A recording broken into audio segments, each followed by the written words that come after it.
The woman who was never meant to arrive. The Utah mountains did not care about loneliness. They stood tall and silent, watching the seasons pass without apology. Snow buried the valleys. Wind carved the ridges. Summers burned the grass gold. And in the middle of it all stood Caleb Mercer's ranch, small, stubborn, and forgotten. Caleb Mercer had not shared his life with anyone in 15 years. Not since the fever took his wife. The mountain had kept him alive. But it had also kept him alone. The mountain that swallowed a man whole. Every morning began the same way. Before sunrise. Before birds. Before hope. Caleb woke to cold air and the ache in his bones that came from hard years and harder memories. His cabin was plain, a narrow bed, a rough table, iron stove, and the silence that followed him everywhere. He did not speak much anymore. There was no one to speak to. Routine was his shield. Work was his protection. He fed the cattle. He mended the fence. He split wood. He counted supplies. He avoided thinking. Because thinking led to remembering. And remembering led to pain. A sound that did not belong. That September morning should have been like any other. But it wasn't. As Caleb stepped toward the door with his hat in hand, he heard something strange. Wheels. Wagon wheels. No one came to his mountain. Not merchants. Not neighbors. Not strangers. He had made sure of that. Caleb grabbed his Henry rifle and stepped outside. The frost shimmered on the grass. The air burned in his lungs. And there, climbing the narrow path to his cabin, was a passenger coach. A passenger coach. Caleb's jaw tightened. The horses were exhausted. The driver looked ready to collapse. The coach stopped in his yard. "This the Mercer place?" the driver called. Caleb did not lower the rifle. "Depends who's asking." "Got a delivery for Caleb Mercer." "I don't order deliveries." The driver hesitated, then opened the coach door. "Come on, miss. We're here." A pale hand appeared first. Then a woman stepped down. The collapse. She looked like she had traveled too far on too little strength. Dust clung to her gray dress. Her copper hair had fallen loose from its pins. Her face was pale, but her eyes were fierce. She looked at Caleb like she had crossed the world for him. Then she collapsed. Caleb reacted without thinking. He dropped the rifle and caught her just before she hit the ground. She was trembling. Too light. Too exhausted. "I'm sorry," she whispered. I had to." "You're about to fall," Caleb muttered. "That's what you are." He lifted her carefully. For a moment, something strange moved through him. He had not held another human being in 15 years. It felt unfamiliar. And terrifying. The letter that changed everything. Inside the cabin, the driver handed Caleb an envelope. "She read it the whole way," the man said. Said it was the reason she kept going. Caleb opened it. His name was written in careful ink. Inside was a proposal, signed by him. A proposal asking a woman named Clara Whitfield to come west and become his wife. Caleb's stomach turned cold. He had written no such thing. When he turned around, she was awake. "Is it really you?" she asked. "I'm Caleb Mercer," he said slowly. Hope filled her face. Then he spoke again. "But I did not write this letter." The hope shattered. "Clara Whitfield." "My name is Clara Whitfield," she said, voice shaking. "You wrote to me. You said I would be safe. You said I would be respected. I did not write that letter." She stared at him like the ground had disappeared beneath her. "I sold everything," she whispered. "I cannot go back." There was fear in her eyes. Not embarrassment. Not anger. Fear. When did you last eat? Caleb asked quietly. She blinked. I don't remember. He handed her bread and dried beef. She ate slowly at first. Then desperately. And Caleb watched something unfamiliar unfold inside his cabin. Life. 3 days. You can stay 3 days, Caleb said finally. Relief flooded her face. Just to rest, she whispered. He gave her his bed. He slept on the sofa. That night, the cabin felt different. Not loud. Not quiet. Alive. For the first time in years, Caleb did not fall asleep to silence. He fell asleep to the sound of someone breathing in the next room. And something in his chest, something long buried, stirred. Morning that changed a man. The next morning, Caleb woke to a smell he had not known in 15 years. Fresh coffee. He sat up sharply. Clara stood at the stove, hair loosely tied back, sleeves rolled, looking uncertain but determined. I hope you don't mind, she said softly. I wanted to help. No one had stood in that kitchen since Sarah. The sight nearly broke him. But Clara did not look at him like he was a ghost. She looked at him like he was a man. And that was far more dangerous. The truth about Jonas Miller. Later that day, Caleb rode down the mountain. There was only one man foolish enough to send a forged letter in his name. Jonas Miller. Jonas met him outside the Redemption trading post. I was wondering how long it'd take you, Jonas said calmly. You forged my name. Jonas didn't deny it. You were dying up there, Caleb. Just slower than most. You had no right. Maybe not, Jonas said. But that woman had nowhere else to go. And neither did you. Caleb said nothing. Because deep down, Jonas might not have been wrong. A choice. When Caleb returned to the ranch, Clara was outside trying, and failing, to lift a water bucket. He watched her struggle. She caught him staring. I know this was a mistake, she said quietly. I'll leave once I've regained strength. Caleb looked at the mountains. Looked at his cabin. Looked at the woman who had crossed half a country because she believed in words he never wrote. You don't have to leave yet, he said finally. Her eyes widened. You can stay through winter. The wind moved through the valley. And for the first time in 15 years, Caleb Mercer made room for another human being in his life. He did not know yet what that would cost him. Or what it would save. The mountain changed its mood quickly in late October, as if it had grown impatient with autumn and decided to swallow the land whole. The gold grass faded to brittle gray. The air turned sharper, thinner, colder. Clouds began gathering low over the peaks, dragging shadows across the valley where Caleb Mercer's ranch stood like a stubborn scar against the earth. Winter did not arrive politely in Utah. It arrived like judgment. Clara Whitfield had been on the ranch for 3 weeks when the first hard frost settled over the pasture. In those 3 weeks, something subtle had begun shifting inside the cabin. The silence was no longer heavy, it was cautious. The air between them no longer felt empty, it felt watchful. Caleb had expected Clara to remain fragile, perhaps timid, perhaps overwhelmed by the harshness of ranch life. Instead, she surprised him in ways he did not anticipate and did not quite know how to handle. She rose before him most mornings, though the cold made her hands tremble.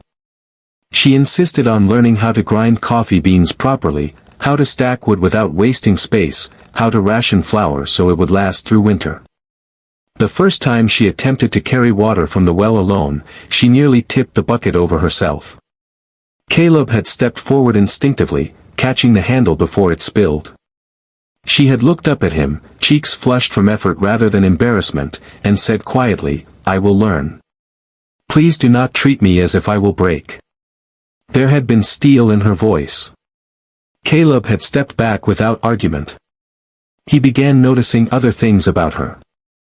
She hummed when she worked, not loudly, just under her breath, as though the music was something she carried inside her from another life.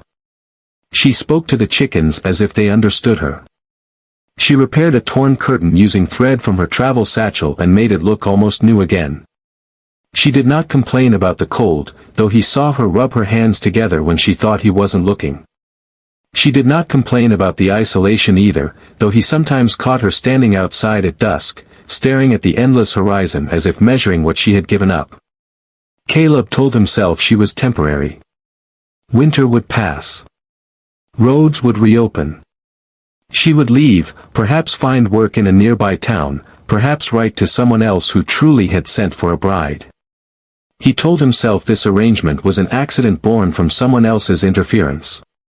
But each time he returned from the pasture and saw smoke rising from the chimney, something in his chest eased in a way he had not allowed in years.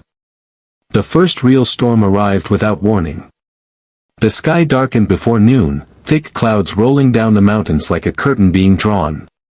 The wind shifted sharply, carrying the scent of snow and something more dangerous beneath it. Caleb had seen enough winters to recognize trouble when it formed. He moved quickly, securing the barn doors, checking the cattle, reinforcing the fence along the north line where it had weakened during autumn rains. By the time he returned to the cabin, snow had already begun falling in heavy, relentless sheets. Clara was at the window when he stepped inside, her face pale not from fear but from awareness. "Is it bad?" she asked. Caleb removed his gloves slowly and nodded. "It will be," he said. "This one won't pass quickly." He moved to the stove, adding extra wood, adjusting the draft to keep the heat steady. Clara did not ask unnecessary questions. Instead, she began preparing extra food without being told, slicing bread carefully, rationing dried meat, setting aside water in case the well froze over. Caleb watched her movements with quiet approval. She did not panic. She adapted. By nightfall, the storm had grown violent. Wind slammed against the cabin walls hard enough to rattle the windows. Snow piled against the door, pressing in as if trying to force its way inside. The mountain howled, and for a moment Caleb felt something dangerously close to old fear rising in him. Years ago, during another winter storm, Sarah had fallen ill. Fever had taken her slowly while the snow kept them trapped for days. He had been unable to fetch help. The memory struck him without mercy. Clara noticed the change in him. She stepped closer to the stove, glancing at him carefully. "You have seen storms like this before," she said softly. It was not a question. Caleb's jaw tightened. "Yes," he answered, and left it there. She did not press further, but she stayed near him, not touching, not crowding, simply sharing the same space. For reasons he did not fully understand, her presence steadied him. The storm raged through the night and into the next day. By morning, the world outside had vanished beneath white. The barn roof groaned under the weight of snow. Caleb knew the cattle would need attention or they would not survive. He reached for his coat, but Clara stepped in front of him before he could move toward the door. "You cannot go alone in that wind," she said firmly. "It will knock you from your feet." Caleb almost dismissed her, but he saw determination in her eyes again. "You will stay here," he replied. "The cold will cut through you in minutes." Clara folded her arms. "Then show me how to prepare properly." There was no pleading in her tone, only resolve. Caleb hesitated. Allowing her outside in such conditions went against every instinct he had developed over 15 years of protecting himself from loss. But keeping her locked inside while he risked his life alone felt equally wrong. After a moment's silence, he handed her an extra wool scarf and helped her secure it tightly around her neck. His fingers brushed her jaw briefly as he adjusted the fabric. The contact startled them both, but neither spoke of it. They stepped into the storm together. The wind struck like a living force, stealing breath, blinding sight. Snow whipped across their faces, stinging like thrown gravel. Clara struggled at first, her steps uncertain in the drifts, but she followed Caleb's path closely, trusting his movements. Reaching the barn felt like crossing an ocean. Inside, the animals were restless, breath fogging in the freezing air. Caleb moved quickly, checking each stall, clearing ice from water troughs, reinforcing the door. Clara did not stand idle. She gathered loose hay, spoke softly to the nearest calf, and steadied a frightened horse with surprising calm. At one point, the barn door blew inward violently, nearly striking Caleb off his feet. Clara reacted without thinking, bracing her shoulder against the wood to help him force it closed again. The impact knocked the breath from her lungs, but she did not let go. Caleb looked at her in disbelief as they secured the latch. She was trembling now, not from weakness but from the sheer brutality of the cold. He grabbed her arm and guided her back toward the cabin without argument. By the time they stumbled inside, Clara's face had gone pale beneath the scarf. Caleb removed her gloves quickly and wrapped her hands in his own, rubbing warmth back into her fingers near the stove. She winced but did not complain. "You should not have come," he muttered, more to himself than to her. Clara looked at him steadily despite her exhaustion. "If I am to stay through winter," she said quietly, "then I must stand in it with you." The words lingered between them long after the storm began to fade. For 3 days, the snow kept them confined to the cabin except for necessary trips to the barn. During those days, something deeper shifted. Caleb spoke more than he had in years. Not all at once, not in grand confessions, but in fragments. He told her about the cattle drive he once attempted and failed. He told her how the north fence always seemed to break first, no matter how carefully he repaired it. Clara listened without interruption, absorbing each detail as if it mattered greatly.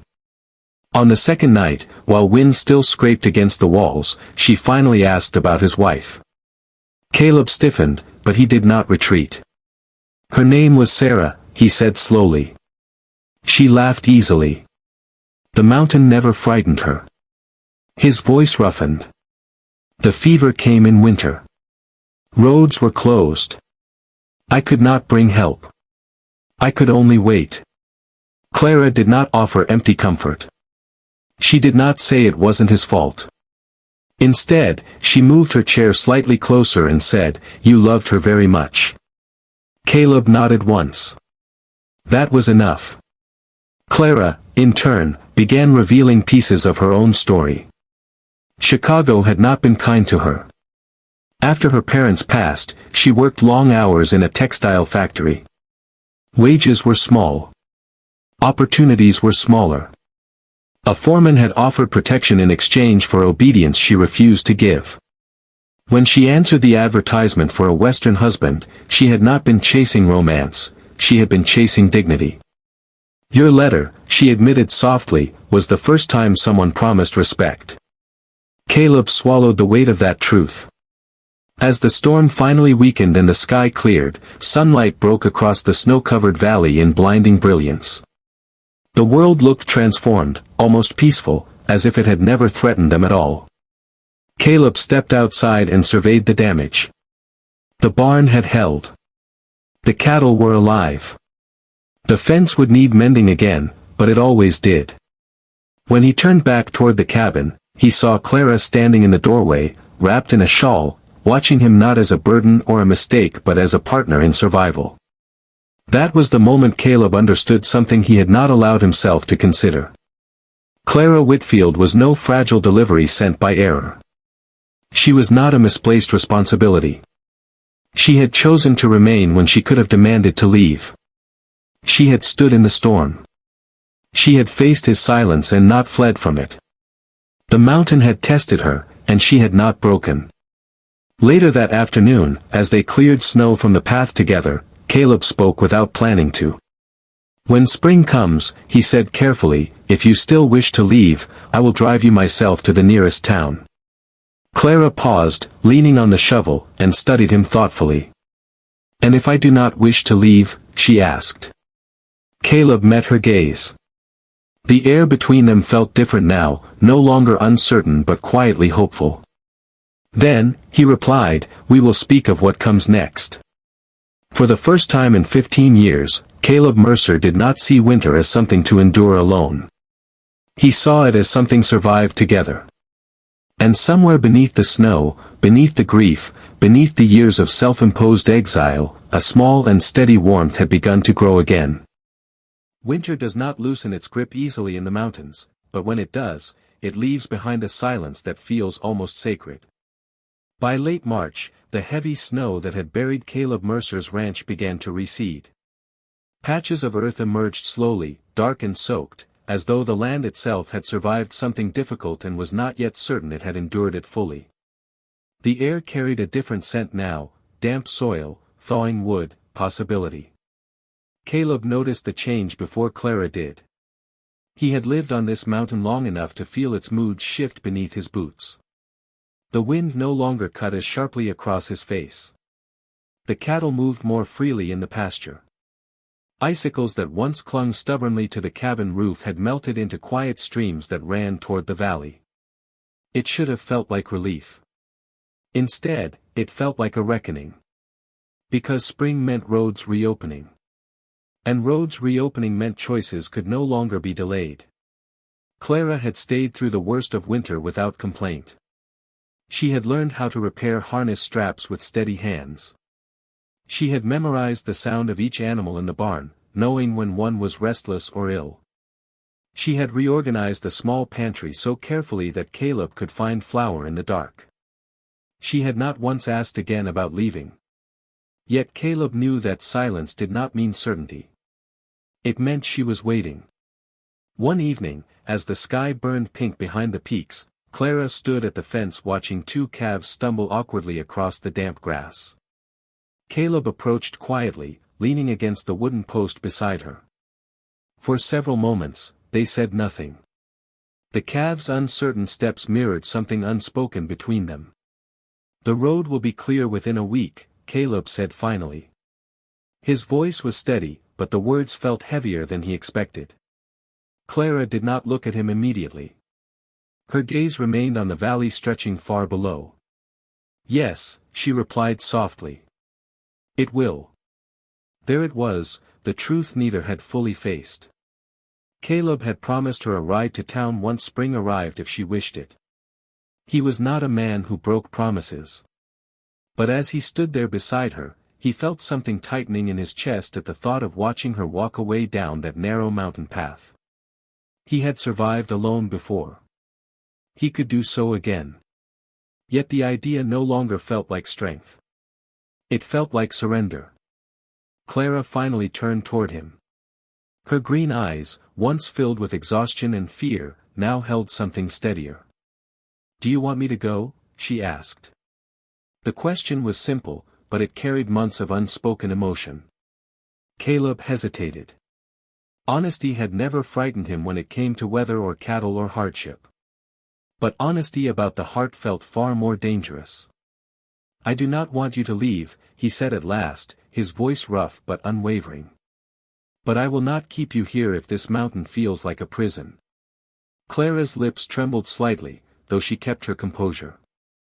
"This mountain has been the first place I have felt safe in a long time," she admitted. "Safe does not mean easy. But it means something." The wind stirred between them, lifting loose strands of her copper hair. Caleb felt the past pressing against him, Sarah's laughter echoing faintly in memory, the guilt he had carried for years, the belief that allowing himself to care again would somehow betray what he had lost. Yet grief and loyalty were not the same thing.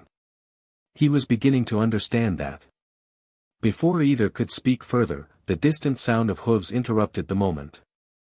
Both turned toward the narrow trail leading down the mountain. A rider was approaching at steady speed. Caleb recognized the posture immediately. Jonas Miller. Clara sensed the shift in Caleb's body before he spoke. "Is that the man who sent the letter?" she asked quietly. Caleb nodded once. Jonas arrived with the confidence of someone accustomed to stirring trouble and surviving it. He dismounted near the cabin, brushing dust from his coat as though visiting a neighbor rather than a man he had deceived months earlier. His eyes moved from Caleb to Clara and back again, assessing without shame. "Well," Jonas said lightly, looks like winter didn't swallow you whole after all. Caleb's expression remained unreadable. What do you want, Jonas? Jonas removed his hat and leaned casually against the fence. Came to see whether my gamble paid off, he replied. And to tell you there's talk in town. A land agent from Salt Lake has been buying up properties. Word is, he's interested in this mountain too. The statement landed like a stone dropped in still water. Clara straightened slightly. Caleb's jaw tightened. This land isn't for sale, he said evenly. Jonas shrugged. Maybe not. But that won't stop him from trying. He's offering more money than most ranchers would see in a lifetime. Some folks are selling without thinking twice. Caleb had never considered selling. The mountain held too much of his life, too much of his sorrow, too much of his survival. But Jonas's visit felt deliberate. Why are you telling me this? Caleb asked. Jonas's gaze flicked briefly toward Clara before settling back on Caleb. Because whether you admit it or not, you've got more to lose now. The words lingered long after Jonas rode away. That evening, the cabin felt different again, not tense, but alert. Clara prepared supper quietly while Caleb stared into the fire, thoughts turning heavily in his mind. If a land agent truly intended to buy the valley, pressure would come. Offers would come. Perhaps even threats disguised as negotiations. Caleb had faced harsh winters and broken fences, but he had never faced the possibility of losing the land itself. Clara broke the silence first. If someone offered you enough money to leave, would you consider it? She asked gently. Caleb looked at her across the table. This mountain is not just land, he said slowly. It is the only place I ever felt I built something with my own hands. And if building something new required staying, she pressed. The question held more than practical meaning. Caleb understood. Staying would mean more than defending property lines. It would mean choosing a future that included Clara not as a guest but as a partner. It would mean allowing himself to hope again, something he had avoided since Sarah's passing. Over the following days, the tension grew quietly. A letter arrived from town confirming Jonas's warning. The land agent, Mr. Harlan Briggs, was indeed purchasing ranches across the valley, consolidating acreage for a railroad expansion rumored to cut through the region within the year. Briggs requested a meeting with Caleb to discuss opportunities. Caleb crushed the letter in his fist, anger rising hot and immediate. The mountain had taken enough from him. He would not surrender it for coin. Clara watched him carefully. You cannot fight a railroad alone, she said softly. But you do not have to stand alone either. Her words carried weight beyond their surface meaning. Caleb looked at her, truly looked at her, and realized how much had changed since the day she collapsed in his arms. She was no longer a frightened traveler clinging to a forged promise. She was a woman who had chosen to stand in winter storms and rebuild what grief had hollowed out. The meeting with Briggs occurred 2 days later in town. Clara insisted on riding with Caleb despite his initial protest. If this concerns the future of the ranch, she said firmly, then it concerns me as well. Briggs was polished, confident, and accustomed to compliance. He spoke of progress, of rail lines, of commerce flowing through valleys once isolated. He spoke of generous compensation. Caleb listened without interruption, his expression unreadable. When Briggs finished outlining his offer, Caleb replied simply, "The land is not for sale." Briggs smiled thinly. "Every man has a price," he said. Caleb's voice remained calm. "Not every man." The tension in the room thickened. Clara placed her hand lightly on the table beside Caleb's, not touching him directly but near enough that he felt the presence of her support. Briggs's eyes flicked toward her with mild curiosity before returning to Caleb. "Progress does not wait for stubborn sentiment," he warned quietly. Outside the office, Clara exhaled slowly once the door closed behind them. "He will not give up easily," she said. "No," Caleb agreed. "But neither will I." As they rode back up the mountain, something unspoken solidified between them. This fight was not only about land, it was about whether they would allow fear of change, fear of loss, fear of loving again, to dictate their choices.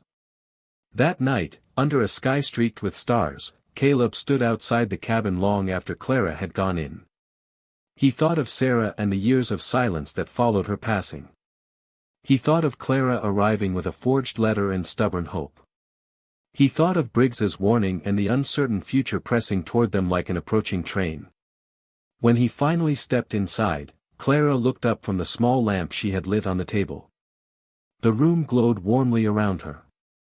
Caleb moved closer, his movements deliberate. "When you arrived," he said quietly, "I believed you were a mistake. Something forced into my life without permission. But I see now that the mistake was thinking I could survive forever without opening my heart again." Clara's breath caught softly. "I do not know what the railroad will bring," Caleb continued. "I do not know what this valley will look like in a year. But I know this, I do not want to face it without you." The silence that followed was not uncertain. It was full. Clara stood slowly, stepping toward him with steady resolve. "Then we face it together," she said. Outside, spring wind moved gently across the thawed earth. The mountain, which had once seemed like a fortress of isolation, now felt like the foundation of something new. Challenges were coming. Change was inevitable. But for the first time in 15 years, Caleb Mercer did not feel as though he stood alone against it. And that changed everything. Spring did not erase winter's memory, it revealed what had survived it.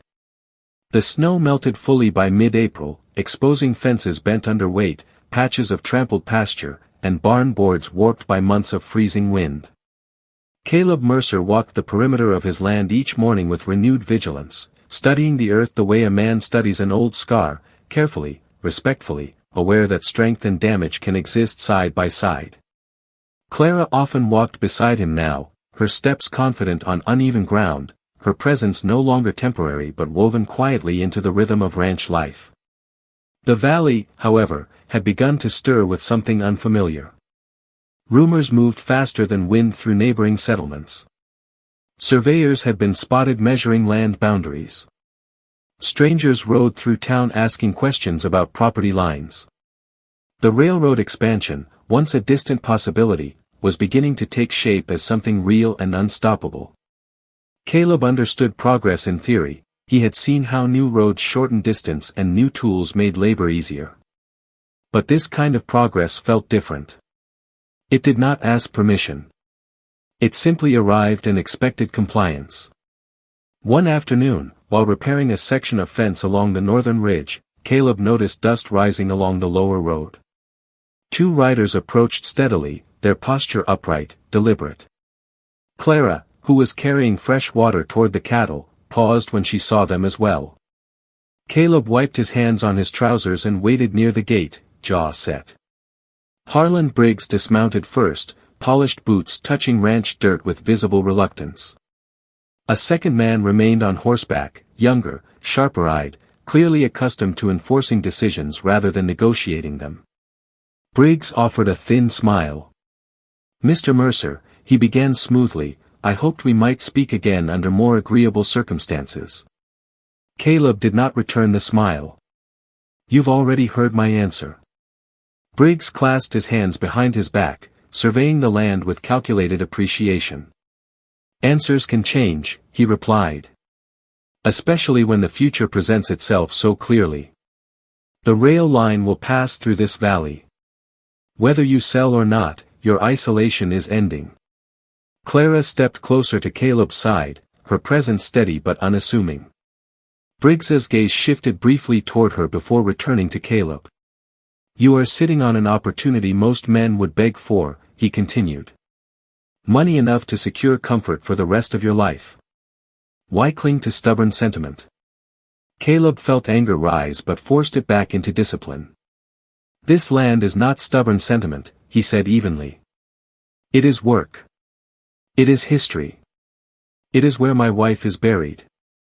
The words fell heavier than Briggs expected. For a fraction of a second, the man's polished composure faltered. Then it returned. "And what of the future?" he asked quietly. "You cannot freeze time here." Clara spoke before Caleb could respond. "The future does not require abandoning what gives it meaning," she said, her voice calm but unwavering. "Progress without respect destroys more than it builds." The younger rider shifted impatiently in his saddle, but Briggs raised a hand slightly, signaling restraint. "I will make one final offer," he said. "Triple the previous amount. Consider it generosity." Caleb met his gaze without hesitation. "My answer stands." Silence stretched between them, not explosive but heavy with unspoken tension. Briggs nodded slowly, as though committing something to memory. "Very well," he said at last. "Just remember that refusal has consequences." The riders turned and departed without further words, leaving behind a faint trail of dust and a heavier sense of warning. That evening, the sky darkened earlier than usual.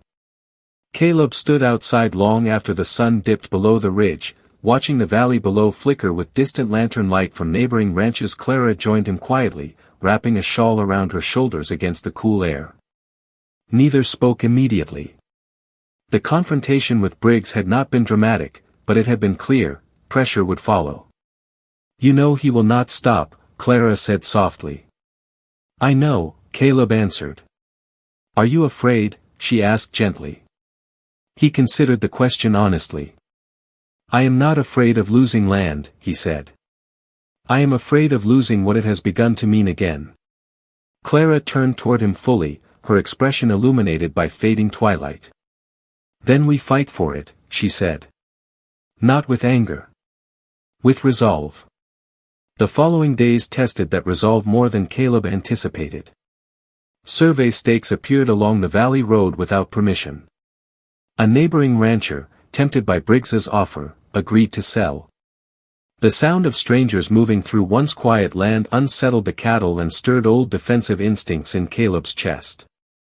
He had spent years guarding himself against grief, now he had to guard his home against ambition. Yet something had changed within him. He was no longer defending the mountain alone. Clara proved again that her strength was not born from circumstance but from character. She began speaking with neighboring families, not in opposition to progress but in appeal for unity. She reminded them that fair negotiation required collective strength. She urged them not to rush into decisions out of fear or greed. Her calm reasoning began shifting conversations in town. Even Jonas Miller, once reckless in his interference, found himself listening more carefully. One afternoon, Jonas rode up the mountain alone.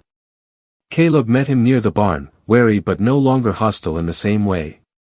Jonas removed his hat, a gesture of unusual sincerity. "I may have started this mess months ago," he said quietly, "but I won't stand by while Briggs pushes good men off their land." Caleb studied him carefully. "Why the change of heart?" Jonas glanced toward the cabin where Clara's silhouette moved near the window. "Because I see what you've built again," he admitted. "And it's not just fences and cattle." The unexpected support spread slowly. A meeting was called in town. Ranchers gathered not to reject the railroad outright, but to demand rerouting discussions and fair land preservation agreements. Clara spoke with measured confidence. Caleb stood beside her, silent but visibly steadfast. When Briggs arrived, expecting easy division, he found instead a community that had found its voice. Negotiations were tense and prolonged, but they shifted. The proposed rail line was adjusted slightly, preserving several key ranches including Caleb's. Compensation agreements were rewritten to respect burial grounds and homesteads. It was not a complete victory, but it was a balanced one. The day final agreements were signed, Caleb stood at the edge of his property watching distant surveyors redirect their markers. The mountain wind moved gently through tall grass that had once been buried in snow. Clara approached, her steps unhurried. "It seems the valley will change," she said quietly, "but not at the cost of your home." Caleb exhaled slowly, tension he had carried for weeks finally easing. "It will change," he agreed. But so have I. He turned toward her fully then, no longer guarded by grief or doubt. When you arrived, he said, I believed you were the result of a mistake. A letter forged in my name. An accident I had to endure. But the truth is, I was the one who had been mistaken for years. I thought closing myself off honored what I had lost. Instead, it nearly cost me what I could still gain. Clara's eyes softened, reflecting understanding rather than surprise. I cannot offer grand promises, Caleb continued. I can offer hard work, honesty, and a home built not on isolation but on partnership. If you choose to stay, it will not be because you had nowhere else to go. It will be because we choose this together. Clara stepped closer, her voice steady and certain. I did not stay because I was trapped, she said.